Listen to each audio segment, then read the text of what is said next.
Stab him in the back.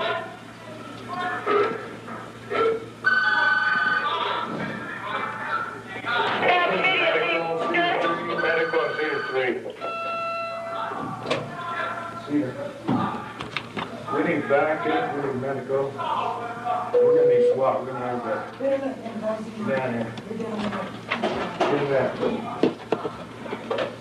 Let those guys in. Yeah. Duty officer, you need SWAT down here, full gear. Cedar. Duty officer, go ahead and come back again. Cedar. This Johnny. Yeah. 1 and 2. Yeah. The shank went into 10.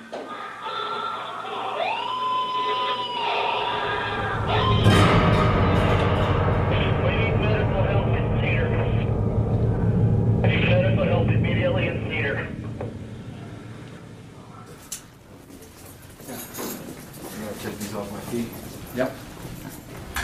I went into the situation that I'm going to have to kill the guy. I'm not going to just hurt him. I'm not going to stab him 2 times and say, yeah, we're even.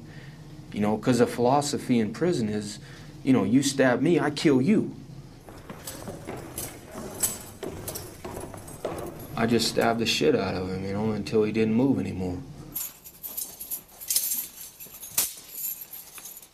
The reason I said Troy Kell was one of the most dangerous people I've ever met is because Troy Kell, when you meet him and when you see him in a certain environment, is a very charming, charismatic, intelligent individual who certainly by no means looks like somebody who could commit a crime as heinous as he committed in this case. I've seen guys hesitate on not thinking something was serious, and it was serious, and they get themselves stabbed up or they get themselves fucked off.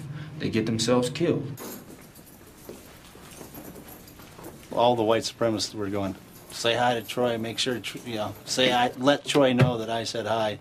And they were given the power, the white power symbol. Oh, sure. So. Well, and they like to mention that too because they want the status that's associated with him and his crime. Because they're looking to Troy, you know, he's our inmate god, and we're going to do anything we can to gain status with him because then that protects us within the institution. So they hold his shanks, they hold his brew, any contraband that he has, and he very subtly manipulates everything. And then to the administration, he wants to represent this clean image. Well, I'm not doing anything. You know, I'm not associated with these guys, but he still has his soldiers going out and performing these acts. Well, that's a good cleanup for them. I mean, they have to say that to really justify doing that to me. I mean, keeping me in the hole, restricting my movements, making sure that there's no real freedom for me to have, and maybe I'm not entitled to that. I mean, it's perspective of the individual. You know, some individuals think that, you know, he shouldn't have anything. Give him some bread and water and put him in a cage somewhere.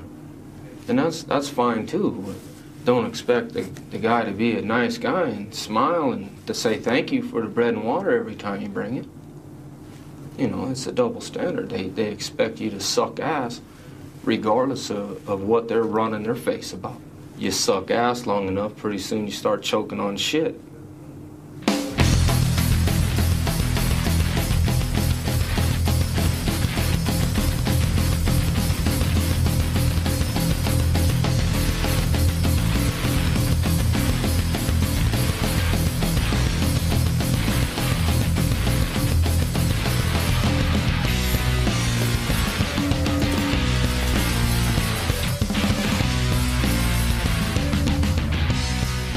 A lot of my personality now is reflectant from how I was raised in the penitentiary. It desensitizes you. You don't have the human interaction, the contact, understanding or anything. It's structured that everybody's a piece of shit. You shouldn't respect anybody. It's kind of like, you know, just, it doesn't matter.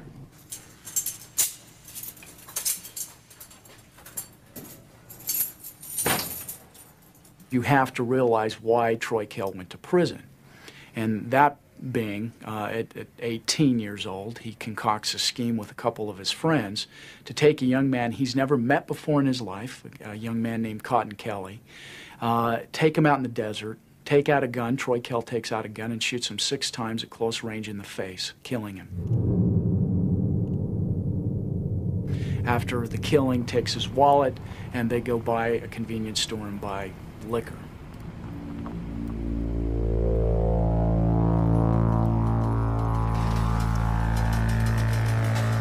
This guy, I felt, was taking advantage of a friend of mine, and she asked for my help.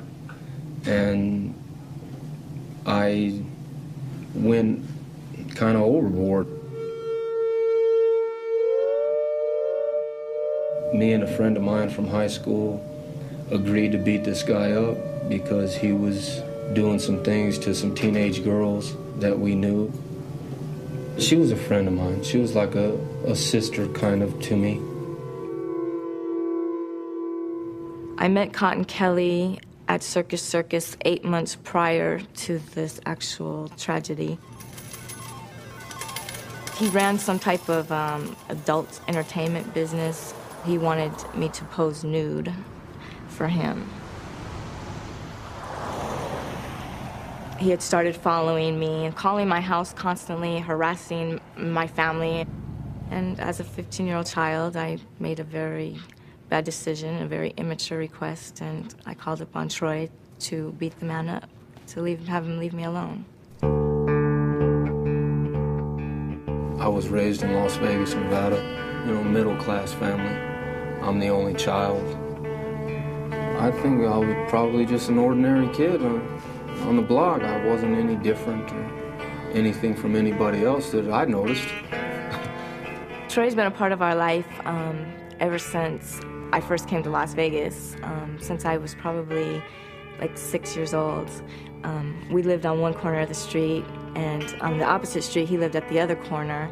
And me and a couple of friends, 2 little girlfriends, were walking down the street, and him and his little friends were sitting in front of his house on their bicycles. And, they were watching us, googly-eyed, because he's 3 years older than me. So when we got all the way to the end of the street, towards the desert, we turned around and said something real sassy, and they chased us on their bikes, and we ran, and he jumped off his bike and tackled me in the grass, and, it just became like a plaything. And ever since then, he was like, "You're gonna be my girlfriend." And I said, "No, I don't even like boys." Well, Troy used to come over to our house when he was like 7 years old, play with Sandy and Shane in the backyard, or go swimming. He was one of the neighborhood kids. Good kid.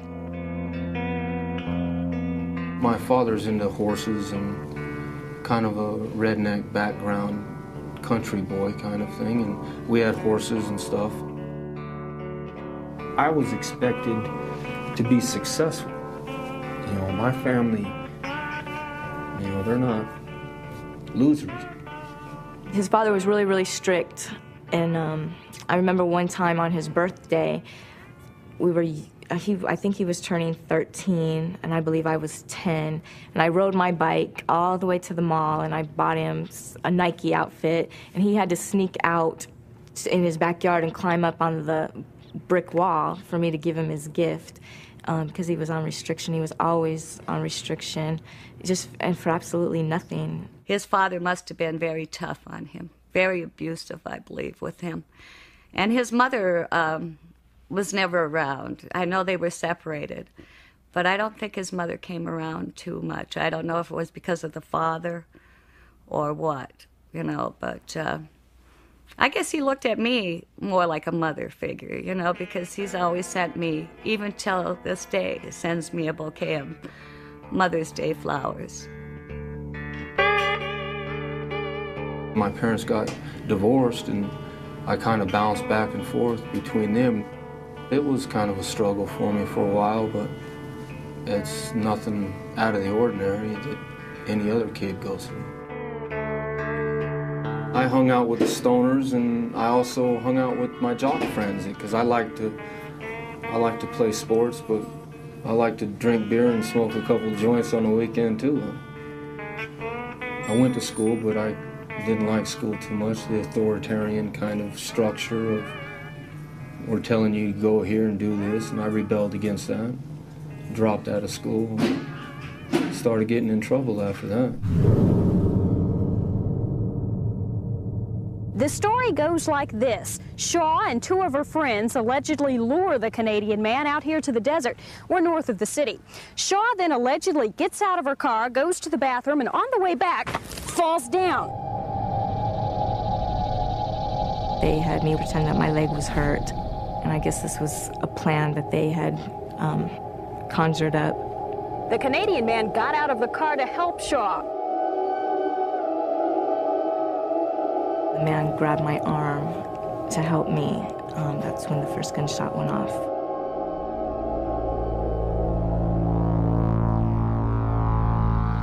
For a reason that I can't really understand, I decided to bring a gun and shoot the man and kill him.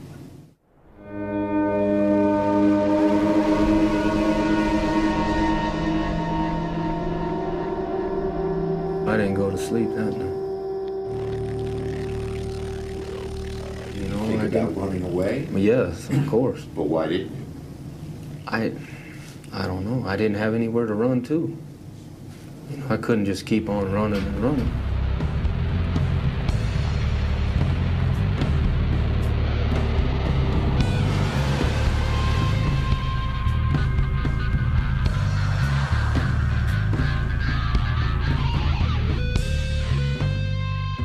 Police say this desert landscape near Rancho and Durango was the stage of a grisly show and tell this past week. Police say the three suspects spent a week going back and forth here in the desert, showing off the body to their friends. Then one of the small children who had seen the battered corpse got to feeling guilty and told police.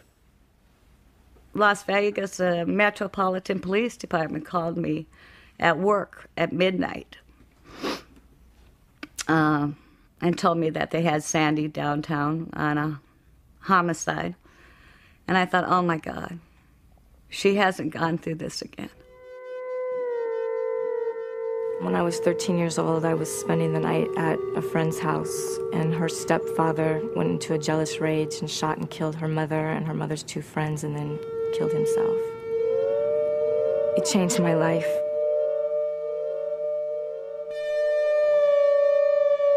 I detached myself from my emotions. I didn't have a sense of life or death. It was just all the same to me. Another episode happened to her. She's walking home from school, sees this guy come running up behind her, girl in front of her, sees the guy shoot the girl in the back of the head. She's already gone through this. Now this is two. How many times? I mean, I'm 48 years old. I've never seen anyone in my lifetime get shot. I mean, what are the odds? So I went down, and I find out that she's the one being charged with it. I can't tell you how bad that hurt. To know my daughter was involved, and a man's life had been taken.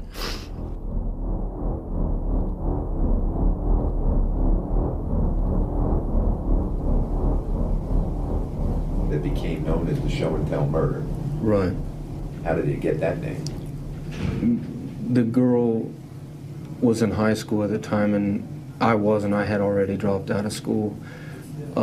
She had some girlfriends from school that she knew, that they both knew the man prior, and, you know, kids kind of, I don't know, brag about what happened, you know, remember that guy, and, well, he's, you know, dead out in the desert, and, you know, they don't believe her.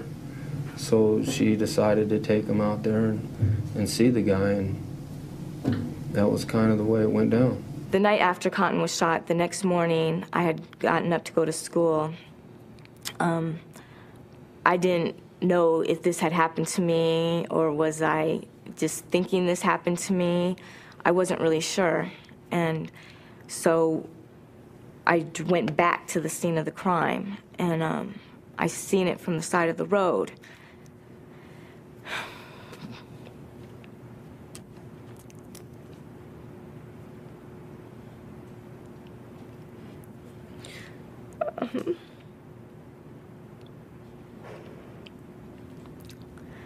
but it still wasn't real.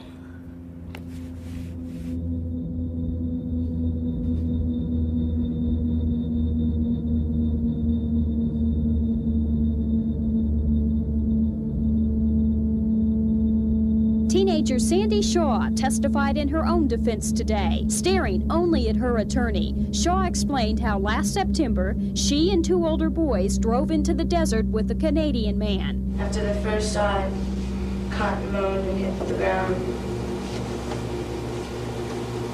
And there was another shot, and then Billy yelled, "Get him down, Troy, get him down."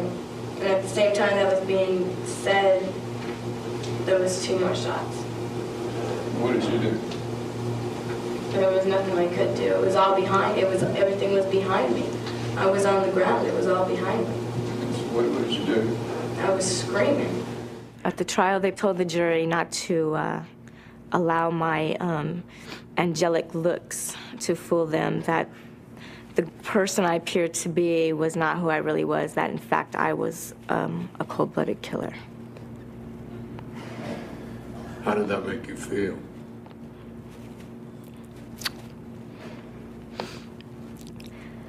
At the time, I really didn't feel anything. Through that whole time of my life, I really didn't feel nothing. How do you plead guilty or not guilty? Not guilty. And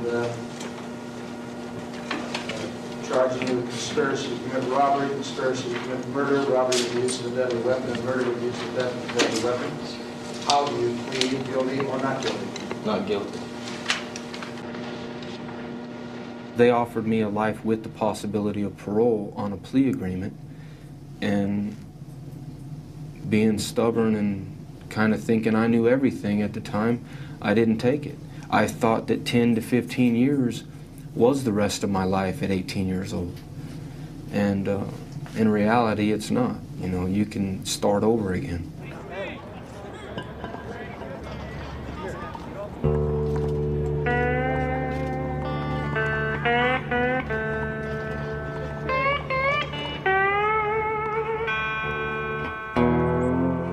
I made a decision when I walked in the gate that I was gonna come in there as a man and I was gonna leave as a man.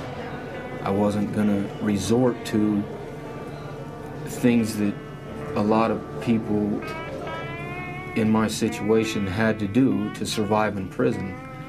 I wasn't gonna suck dick. I wasn't gonna wash people's laundry. I wasn't gonna tell on people. I wasn't gonna fall into that structure to survive in my environment. I kind of took responsibility at that time that I got myself in the situation. Now deal with it. I was fortunate in the sense of some older guys seeing that I had a lot of time to do, and I stuck up for myself, so they kind of put me under their wing on schooling me, on showing me who was who on the yard and what to stay away from. Don't get in gambling debts, don't get in any kind of drug debts.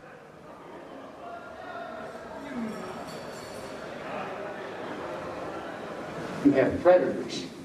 You have homosexual predators, you have extortionists, and a whole ball of wax, and they're going to test you.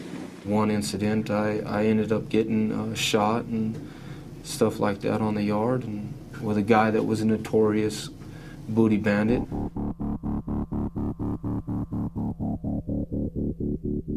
It was an older guy, a black guy, I can't even remember his name. Homosexual predator. I was 19 and this guy was in his late 40s, and we were on the yard, and it came to either, you know, he says, if you want respect, you're gonna have to come and get some respect. So I had to make sure that that wasn't going to be tolerated. That meant that you battled for it.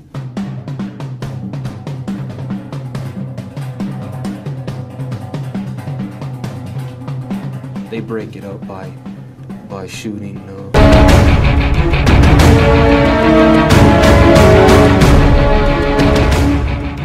rounds at you. from the waist. It's called skip rounding. I mean, it stopped the fight. It blew me off my feet, you know, because, I mean, you're getting shot by a 12-gauge shotgun from like 30 feet away. So it blew me off my feet, and, you know, the fight was over after that.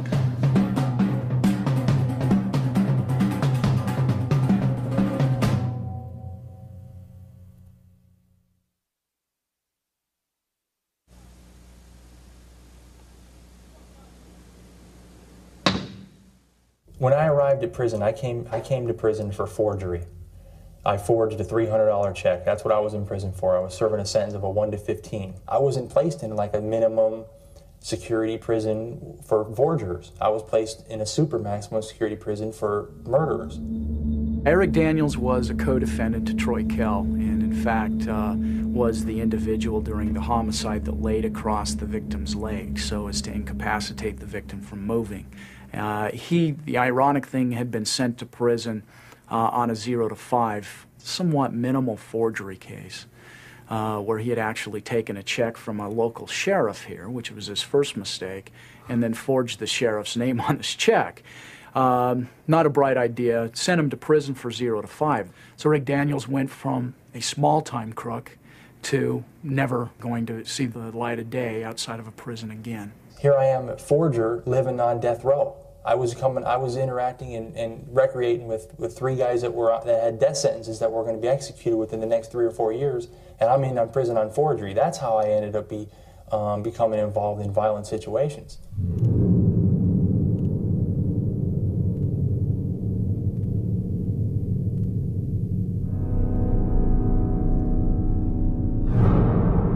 I felt my only avenue for relief was to lash out against the authority, and that's how I became involved with the riot.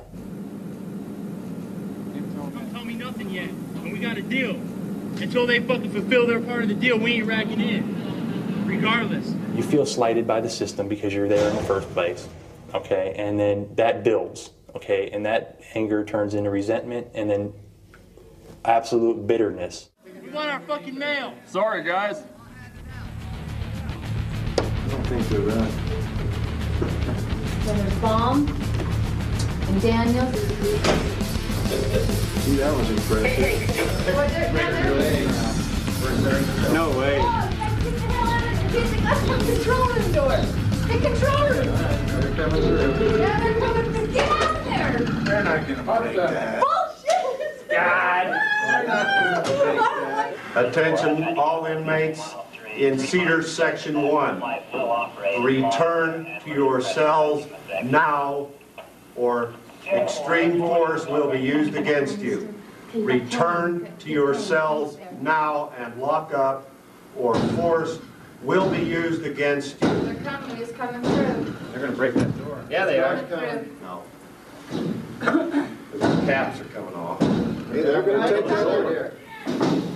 Okay, now what are they going to do? Teleport has been breached. SWAT. Can you guys get out there? Echo 102. Echo 102, the Sally Port section door has been breached. You start to think that the officer that's holding you there, the one that comes and feeds you your tray every day, is evil. First thing that comes to most people's minds is lash out. Do something violent. Back up, dude. Back up. Get out of that hole. Water's off. Oh, yeah. Michael, get your camera turned those on and off.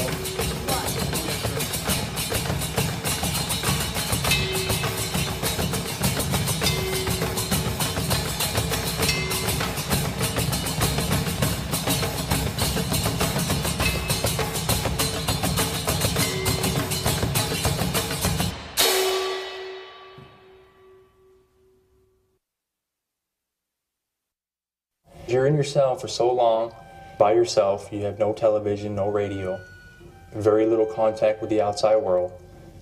You develop different symptoms of mental illnesses, paranoid, schizophrenic, anxiety disorders, impulsive behaviors, and because you have absolutely nothing to do in there all day long, I plotted and planned on what I was going to do to the administration when I got out of there. I threw some urine and some feces on her because I couldn't do anything else to her. I couldn't get my hands on her, and so that was the next best thing. It made me feel on top of the world to see her running out of the unit, screaming, screaming her head off with feces in her hair and her face.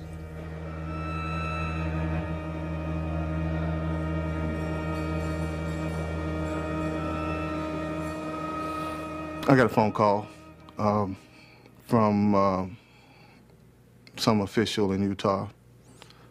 I don't remember his name.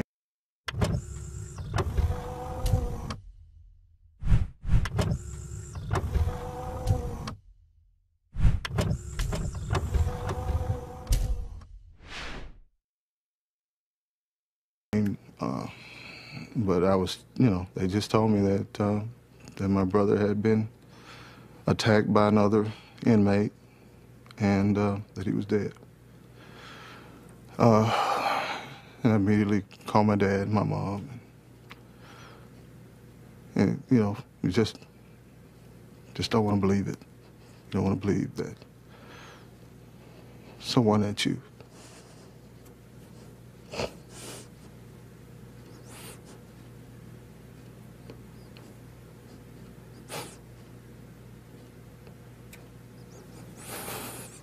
someone that you love is gone. This was a victim who had a quite storied past in Arkansas, had been in trouble with the law, including armed robbery, had some violent tendencies in Arkansas, and in fact had committed some assaults on guards in Arkansas, committed assaults on inmates in Arkansas.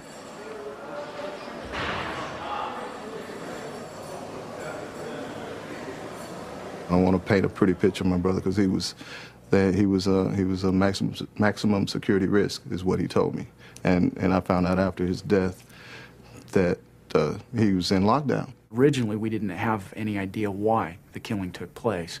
As we got into the case more and more, we did more investigation. One of the more startling aspects of the case was that this was really just some racial hatred.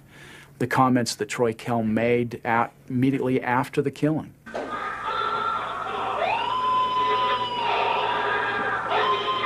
That he was really quite proud of himself, that, that this black person would no longer be around, that he couldn't talk about white women, certain comments like that, that he was really, seemed very proud of himself, that there was one less African American on the earth and that was something good. I would classify myself as a separatist. I believe that the white man should return to Europe and should have never came over here. Throughout history, if you see the Greeks or the Romans or any civilization that started, the Egyptians, that started to intermingle with foreigners, in a sense, outsiders of their racial groups, eventually they've destroyed themselves. They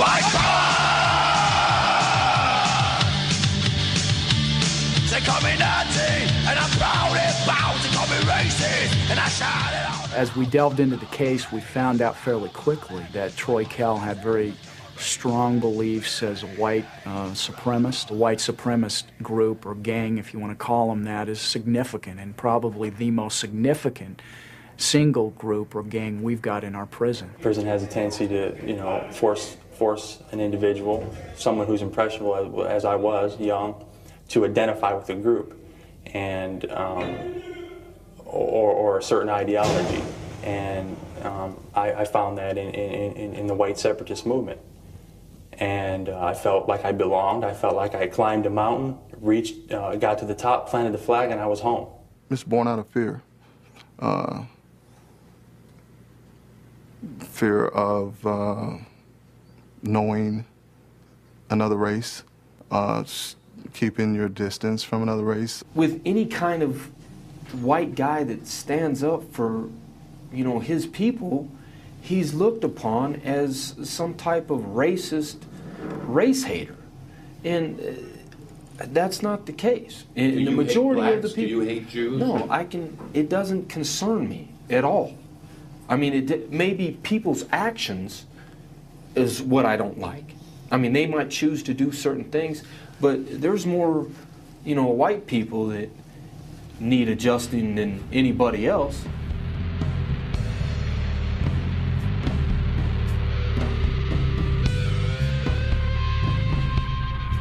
In preparation for the case, and primarily the sentencing portion of the case, I went out to Nevada, where of course Troy was housed as an inmate for years. During the course of that, we actually found a letter, and it was a letter that Troy Kell had written probably 10 days to 2 weeks prior to the homicide here in Utah. And he was writing some of his white supremacist inmate friends in Nevada.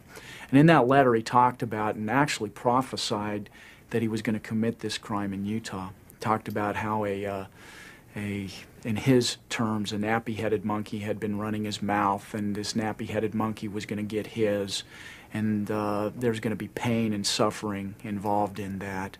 It was a power trip to begin with, but it had racial overtones to it. The race issue was used to justify the power trips, controlling the action, wanting to control the TV, the ice bucket, where this person lived with who, things like that that happen in prison. It becomes racial only as a secondary consequence. It starts off from greed and profit and control, like anything else.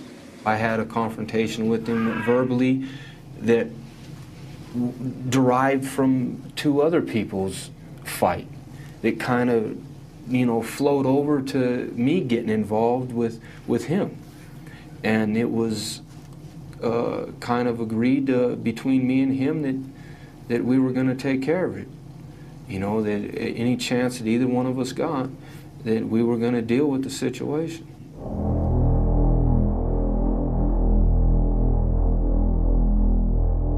I prepared, I got a knife and I got a handcuff key. We were restrained, we were going down to medical. They forged his name, requesting that my brother go to the infirmary.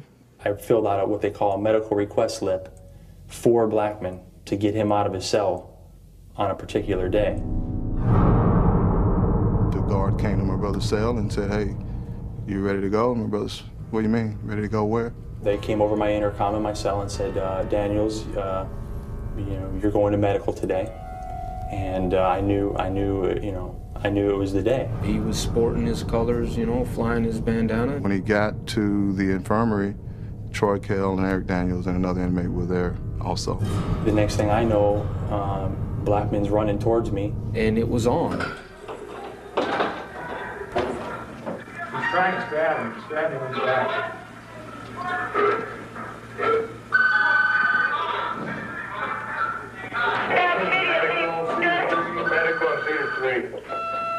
I knew that it was a strong hit because of the color of the blood, and it's dark, and that's a sign that where you got an artery or a vein or something like that. You need SWAT down here, full gear. Stephen. Hey, officer, go ahead, come back again. Here. This Johnny. Yeah. 1 and 2. SWAT, full gear in Cedar 3 now. Section 3 here.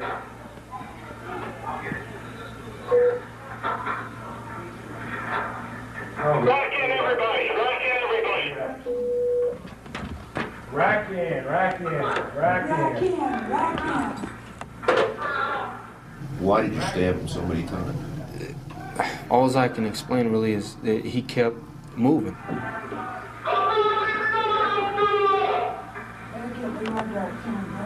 I just stabbed the shit out of him, you know, until he didn't move anymore. And I ended up stabbing the man to death. The shank went into 10.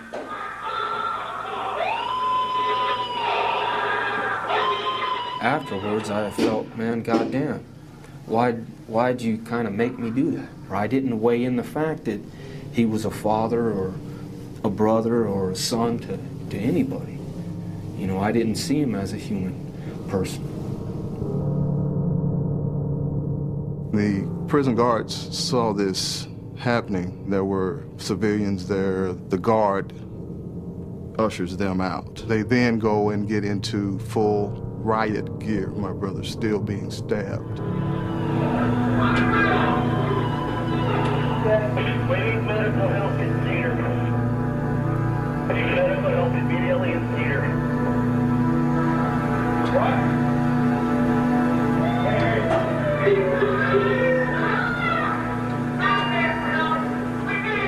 They come in, and then they grab Kel and this other guy.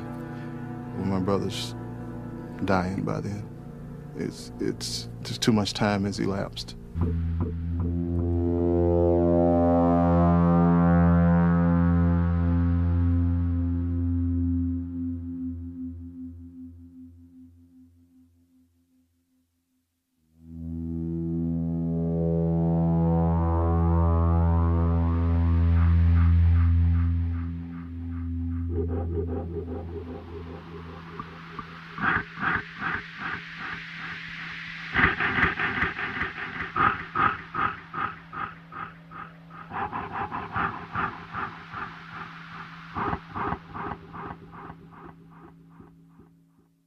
I will tell you that I've never seen anything like that in my life.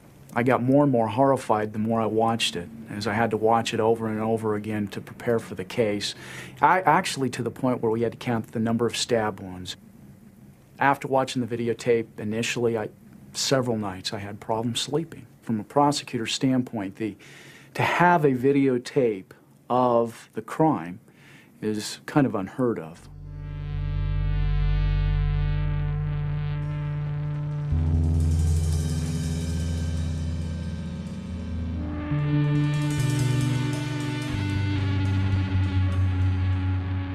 My father and I went to Utah for one reason only, and that was to try to make a change. We wanted to talk to the prison officials. We wanted someone to tell us that they were going to change the procedures.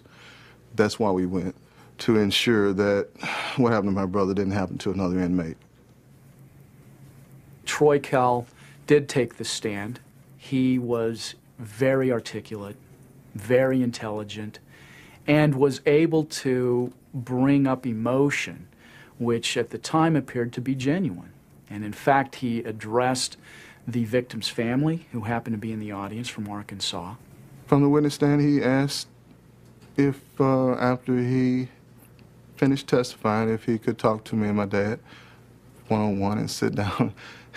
And he said, sit down as men and talk.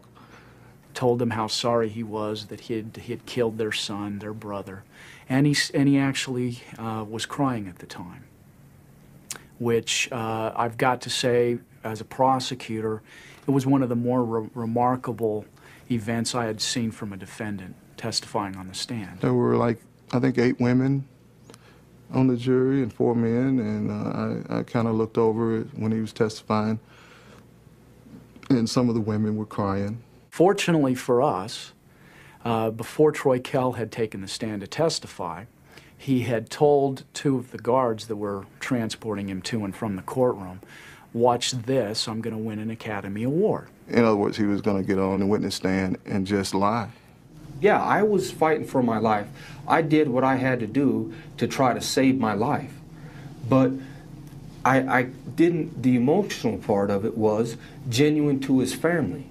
Because the way I live my life, eventually somebody, if the state doesn't kill me, eventually someone will get me, you know, because of the way I live my life. It's just a part of it. And my family accepts that. And I accept that. But the thing is I would want somebody to show my father the respect that I think he's got coming. You know, that's all I can really say about that. So, if I understand you right, you're saying that you meant what you said to that father, that wasn't an act, that wasn't fake? No, I meant what I said to him. I mean, they want to downplay it because they're fighting to win the case.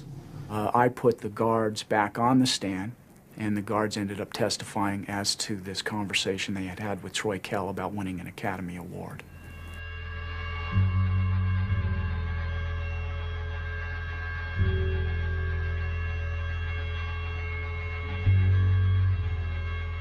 I was subpoenaed to testify at that trial. Although I wish he would have done things a lot differently, I don't know if I can, I can't pass judgment upon him for the things he's done. I don't agree with the things he's done. I don't like the things he has done. But I cannot judge him for the things he has done because I don't live like he lives, and I don't walk in his shoes, and I don't feel what he feels.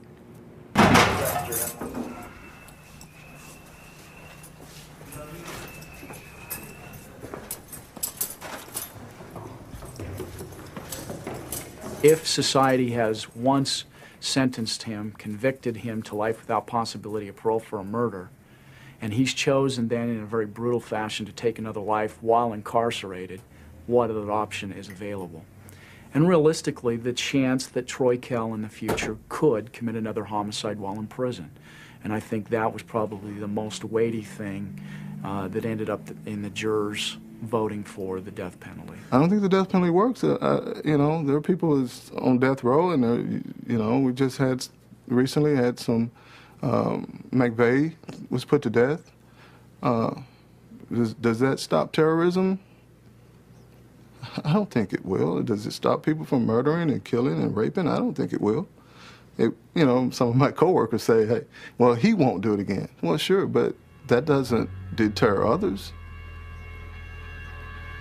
There's no punishment on this earth that's going to even come close to what Kell will face when he meets God.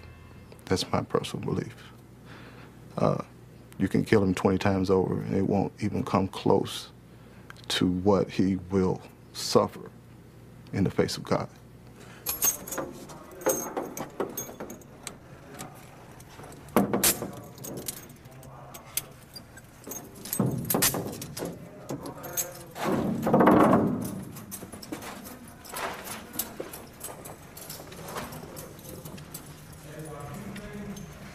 I don't believe in the heaven and hell thing. It's a control mechanism to control the masses, and it's run by fear. And I don't believe in any fiery pits or any pie in the sky. I think once you're dead, you're dead.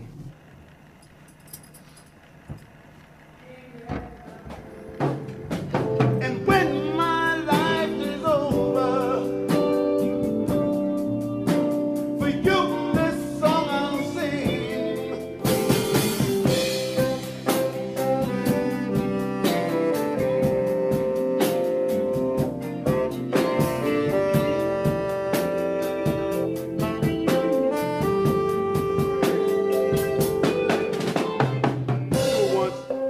Eric's gonna come in. When Eric come in on the second time he do his line, that's when the whole band come in. All right, let's try it. You got a line sign? No. I came to a saving knowledge of Jesus Christ, and that happened almost 3 years ago. The way I look at people, my relationships with my fellow man and woman have just changed dramatically. I no longer see people in terms of skin color. I am considered to be a race traitor in their eyes. And so even the things that I'm saying to you right now are things that, you know, I could be retaliated against for. Well, I'm happy for him. And I hope that he can turn his life around. I'm sorry for fucking his life off. Mm-hmm. Troy would be, on a spectrum, he would be the extremist. I honestly believe that if Troy was to ever get out of prison, he'd be, you know, blowing up buildings and stuff. I mean, you know. You mean like a Tim McVeigh or a militia movement, Yeah. or? Yeah. And I probably would have too, to be honest with you, if I'd have gotten out of prison. That's the self-destructive path that I was on.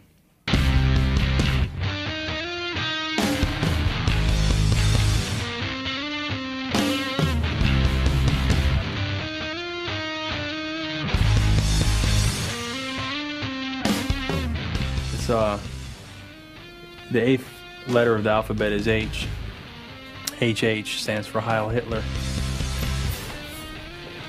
White supremacists believe that Jews are the ultimate enemy, that they pit black and white against each other so that we both eliminate each other in order that they ultimately win. And that's the whole philosophy in a nutshell. Yeah, the banks, the media, they subliminally inject thoughts and opinions into people's minds, and those opinions are all favorable for the Jewish agenda and all that nonsense. And the thing is, I see it now as nonsense, but I'm telling you, I bought into it. I think that there's some merit to that. If you look at the people that are calling the shots, and I think it's definitely not coincidental. I mean, they look out for their own. I mean, they've been through some hard damn times in the history of the world, and they're entitled to do that, and it's a power trip. It's all it is. It's a structure. Do you believe the Holocaust happened, or do you believe these revisionists who said it never happened? It's just a bad rap on the Third Reich. To the magnitude that they say, no, because there's no mention. It's only the numbers don't match up to the claim of what they're saying of the Holocaust. Yes, I believe it happened. There was a war going on, and he told them what they were going to do, what he was going to do, 10 years before he even started doing it. It's seek and destroy. That's the way it was, conquest. That's what was happening. I mean, it was. That's just the way it went. I mean, that's how nations were built, was by force.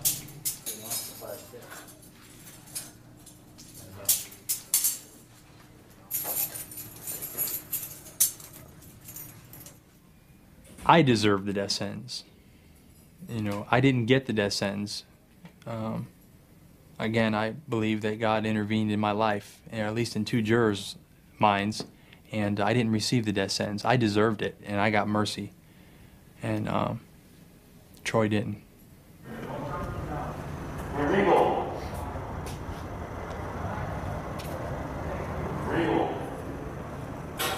I've only been here for one execution, and it happened to be the firing squad. And to me, it seemed a cleaner, a faster way to go. The man didn't experience any kind of because they think it's like a medical thing. I got a problem with the way. I don't have a problem with the death penalty. Okay, it's in the sense of that's the penalty. But when they try to, make it like a medical procedure, like they're going into like an operation or something like that, show it for what it is. You're killing a guy, regardless of the justification. We can all justify our actions in one form or another. The fact is, you're killing a guy. So show it for what it is. That's what it is. I think they should take it down to the Delta Center and show the public what exactly is going on. When he first entered the system, he was 18 years old. He was a handsome man. He was an intelligent man. And I remember him telling me, I'm entering as a man and I'm going to remain a man. And I believe he's done that. I still wake up to this day and I cannot believe I'm here. This is what my life has amounted to. I have spent over half my life in prison. My adult life has been in prison, And it's just really hard. And sometimes I wonder, will I ever get a driver's license? Will I ever get to go buy furniture for, a house? Am I ever gonna, Click on Mouse Invaders and click OK. I hope and I pray that one day I will be given a second chance. I was an unhealthy child. I was a lost child.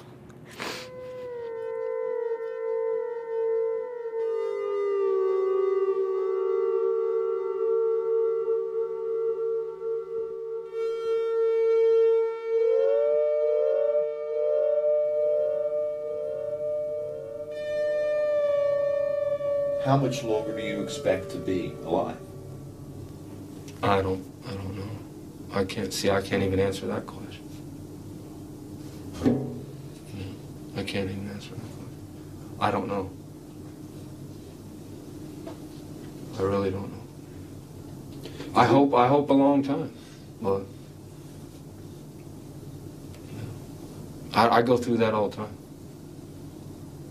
So I don't know. You go through what all the time? I go through with making the decision of, living through this shit or not. Because I fucked my life off. So, I've been pissed off since I've been 18 years old.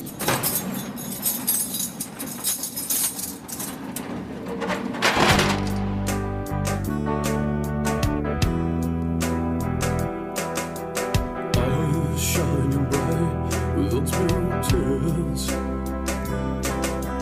thinking about all these wasted years. Everything worth living for is gone,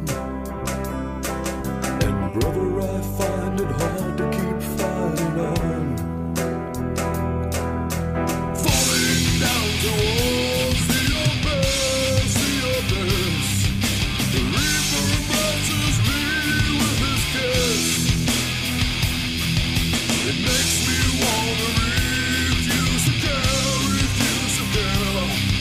to watch the sun fall to mercy bear. If this is the way it ends, if this is the way my race ends, if this is the way it ends, I can't bear to witness. If this is the way it ends, if this is the way my race ends, if this is the way it ends, I can't bear to witness.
Now, log on to HBO.com and find out more about this documentary and others in the award-winning America Undercover series.